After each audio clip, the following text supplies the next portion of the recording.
Mahal. Oh, ba't nakabihis ka? Saan ka pupunta? Ay mahal, luluwas lang ako. Dadalhin ko lang yung motor sa mekaniko. At dadaan na rin ako kila paring Jay. Matagal na rin kasi akong hindi nakakapasyal sa kanila. Sige, pero wag kang magpapagabi ah. Umuwi ka rin agad. Oo naman mahal. Huwag kang mag-alala, saglit lang ako daw. O sige, basta, wag kang iinom ha. Baka mamaya kung anong mangyari sa'yo sa daan. Huwag kang mag-alala mahal. Hindi naman ako inom ng sobra. Sige na, alis na ako. O sige ah, basta mag-ingat ka.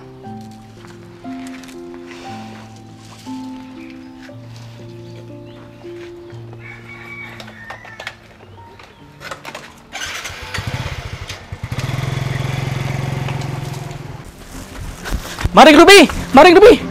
Si paring Bert! Bakit ano nangyari? Si paring Bert na disgrasya. Dinala namin siya ngayon sa ospital. Tara, puntahan natin! Bilisan natin!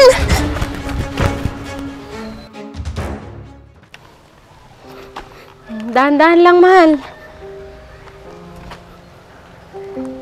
Tara, pasok muna tayo sa loob. Mamaya na lang, dito muna tayo sa labas.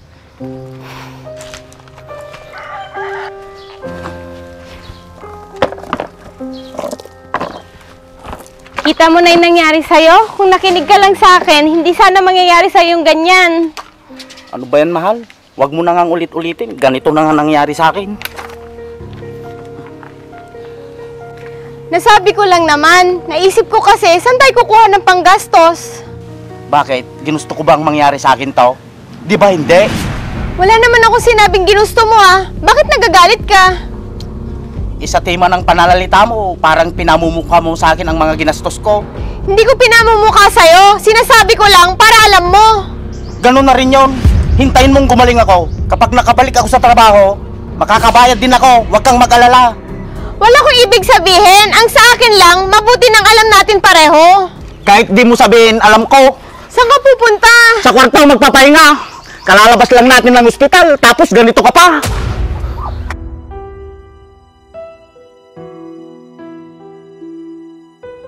Ikaw na nga itong may kasalanan kung bakit nagkaganyan ka.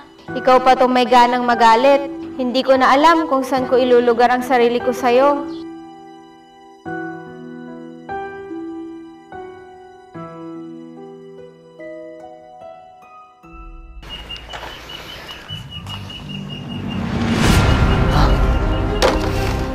Mahal. Oh, ano nangyari sa'yo, mahal? Nahirapan ako huminga. Ang sakit ng dibdib ko. Halika, buka nga muna dito. Anong gusto mo? Dali na kita sa ospital?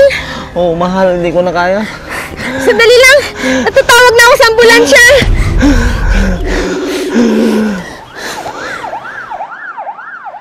Mahal, magpahinga muna tayo dito. Magpahangin ka muna.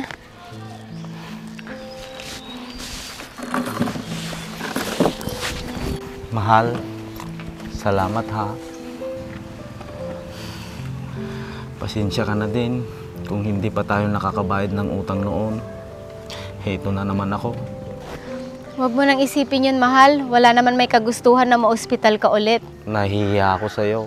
Wala na tayong magagawa. Andyan na yan eh. Ang isipin na lang natin kung paano natin mababayaran lahat ng utang natin. Ano kaya mahal kung pumasok na ako sa trabaho? Nahihibang ka na ba?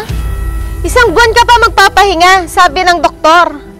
Baka lalong madagdagan yung mga utang natin kapag pinilit mo yung gusto mo. Pasensya ka na mahal. Sige na, pumasok na tayo sa loob para makapagpahinga ka. At ayusin ko na rin yung mga gamit mo. O sige mahal, sunod na lang ako. Sumunod ka agad ha. Pasensya ka na mahal. Babawi na lang ako pag nakabalik na ako sa trabaho. Kahit hindi mo sabihin, alam kong napapagod ka na rin sa pag-aasikaso sa akin at pag-isip sa napakadami nating utang. Hoy, Mars! Hoy Mars, ikaw pala yan. Kailan ka pa dumating? Matagal-tagal na ako rito. Ikaw, kamusta ka na? Ba't parang ang losyang mo na? Anong nangyari sa'yo? Sobrang stress kasi. Si Berto kasi, 2 beses na kaming nagpabalik-balik sa ospital. At baon na rin kami sa utang. Ah, kaya pala stress ka ngayon. Eh, kamusta na palang asawa mo? Andyan, nagpapagaling. Ah, alam mo girl, bakit hindi ka na lang uli bumalik sa abroad? Maghanap ka na lang ng foreigner doon. Tingnan mo ako, di ba? Hoy, ano ka ba? Baka mamaya marinig ka ng asawa ko. Manahimik ka nga. Hindi ako nagbibiro, no? Tingnan mo nga yung sarili mo, para ka ng lantang gulay.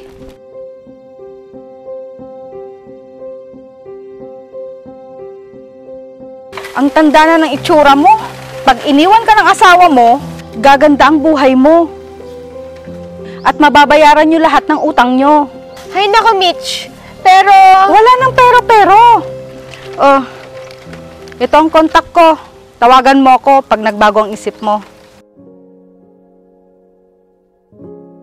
O sige na, hindi na ako magtatagal. Basta, tawagan mo ako ha, pag nakapag-isip ka na. Bago ako umalis, sana maireto kita sa mga kaibigan ng partner ko. Sige, aalis na ako. Hintayin ko ang tawag mo ha. Sige.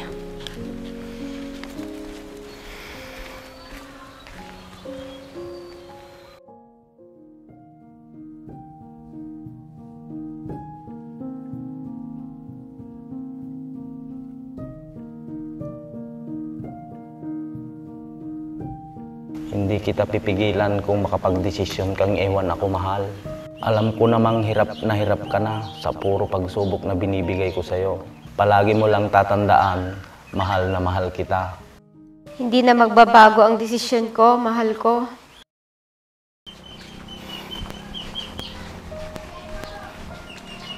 Oh, mahal. Parang ang lalim ng iniisip mo. Bakit nakabihis ka? Pupuntahan mo ba si Mates? Iiwan mo na ba ako, mahal? Anong sinasabi mo dyan? Nakita kita kahapon na nakatingin sa numero ni Mates. Tapos, tinawagan mo siya. Tapos, anong narinig mo sa sinabi ko? Umalis na ako noon. Kasi, alam ko naman ang sasabihin mo. Na ano? Naiiwan na kita?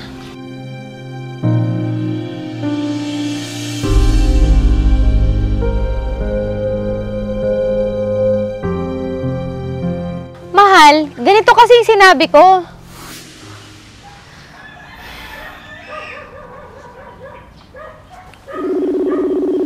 Hello, Mitch.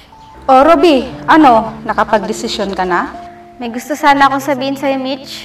Ganun ba? O sige, pumunta ka na lang dito sa bahay at bibigyan na lang kita ng kaunting tulong bago ako umalis. Oo, Mitch, pasensya ka na. Hindi ko kayang iwan ang asawa ko. Mahal na mahal ko siya, kahit gaano kahirap ang buhay. Wala yun. Naiintindihan kita. Alam ko naman mahal mo ang asawa mo. Pasensya ka na talaga, ha? Pasensya ka na din kung sinabihan kitang iwan mo ang asawa mo. Nako, wala yon. Alam kong naawa ka lang nung nakita mo ko. Hayaan mo, pupuntahan kita bukas. Sige.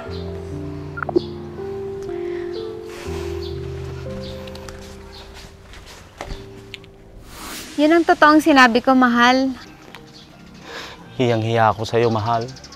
Na pinag-isipan kita ng hindi maganda. Patawarin mo ako. Kalimutan na natin yon. Ang mahalaga, alam mo, kahit kailan, hindi kita iiwan. Kahit gaano kahirap, at kahit ilang pagsubok pa yan, kasi mahal na mahal kita. Bakit ka pala pupunta kila Mates? Ang sabi niya, pumunta daw ako sa kanila, kasi magbibigay daw siya ng konting tulong sa atin. Ah, ganun ba? Maraming salamat, mahal.